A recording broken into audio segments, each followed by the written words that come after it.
Cam Buford here, voice of the fans. I got Mr. Barry Hunter. Sir, I want you to, if you would you tell me about the maturation process of your fighter, Mr. Tank Davis? And then I want to talk about the how do you pivot from one fighter to another fighter in the midway through the training process, through the training camp, and how difficult is that, if at all? Well, the growth process, with a lot of these young kids, you understand most of the kids over the years that we've had in the gym, kids from the hood, some of them from broken homes, some been mentally, physically, sexually abused. That's not the case in his case, but nevertheless, he was, one of the products of, inner city. And it took somebody like Calvin, myself, Patrice Boogie Harris, to go out there and get on the front line with a lot of these youngsters, man. And then once that process starts, you still got to understand that all they've known is the hood or the block. So there's a process that you go through to try to, shall I say, tear that particular building down and build up anew.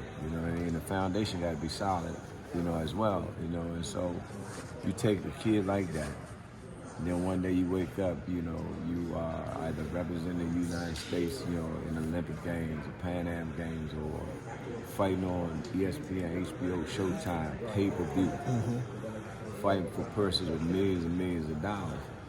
But without the knowledge to deal with that type of financing, it's a big deal. You feel me? So there is a process that you have to go through. You want to align yourself with people that have walked those type of walks or know that path to show you all the pitfalls, in this thing where they lay, and therefore you won't make them same mistakes, and you're able to maneuver around, all the time. Certainly.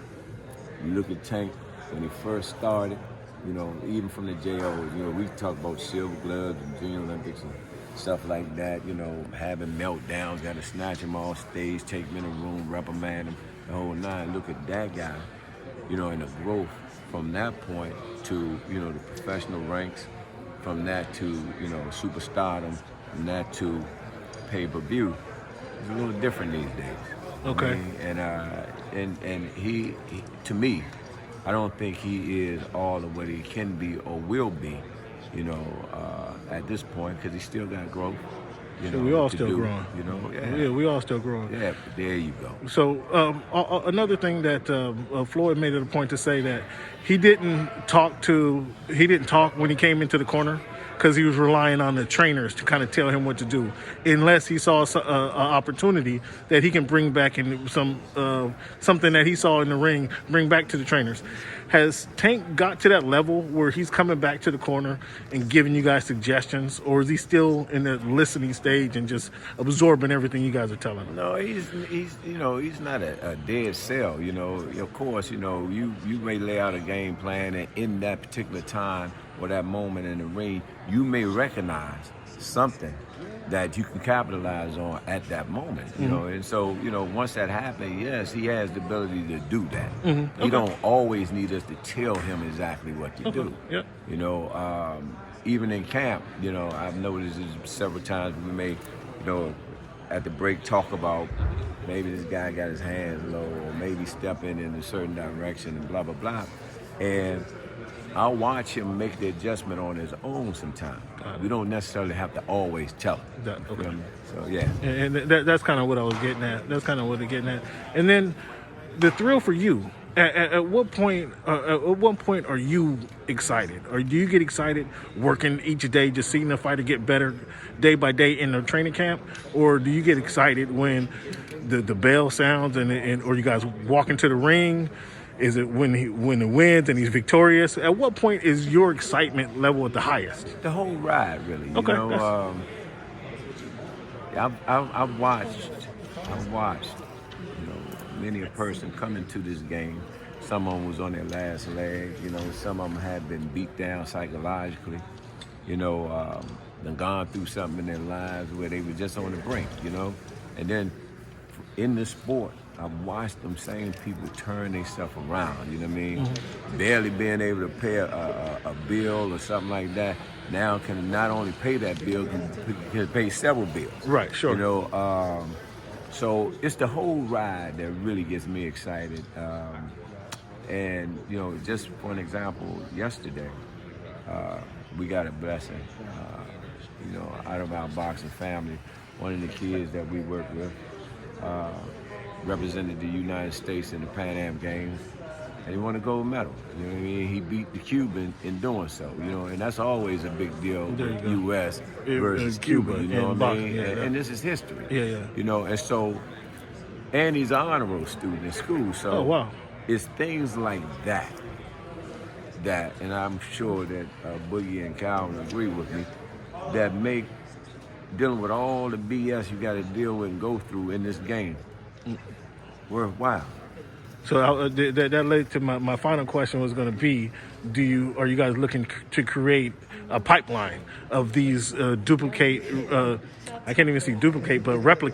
the efforts you guys put into Tank with other fighters and other guys, other younger guys, to kind of bring them up and help them grow up and pay bills off and balance checkbooks and make decisions on their own? So it sounds like that's already in the plans. Yeah, you look at our history, man, that's what we do. Okay. So, we've actually created our own little realm. Past years, we used to get kids that nobody else wanted. You know, for the most part. You know, and some of them was in juvie, and like I said, they've been shot. You know, beat down, all kinds of craziness. You know, it's until recent times that we started getting kids that maybe had, you know, their mom or dad together, right? You know what I mean? For the most part, they either had one parent or no parents. Gotcha. You know what I mean? Or we was getting them out of shelters or corrections. You know what I mean? So, you know, it's a thing that, you know, until God tells us to stop, man, this is what we do, and we're going to keep going out there trying to resurrect and save these souls. I know I said the last question, but this is the final question, I promise you. Because you got boxers in your path from all walks of life, all kind of backgrounds, Male two and parents, female. Yeah, two parents, one parent, aunts, uncles, grandmothers that take care of them. Does one situation make a fighter more hungry or hardened because of their background, or is that personal within them, within that specific fighter? If you understand what I'm saying. Yeah, I think that I've seen kids that, like you said, had less than others. You know, they tend to be more hungry. Now, I heard Cruz on the stage say what he said, and I felt it.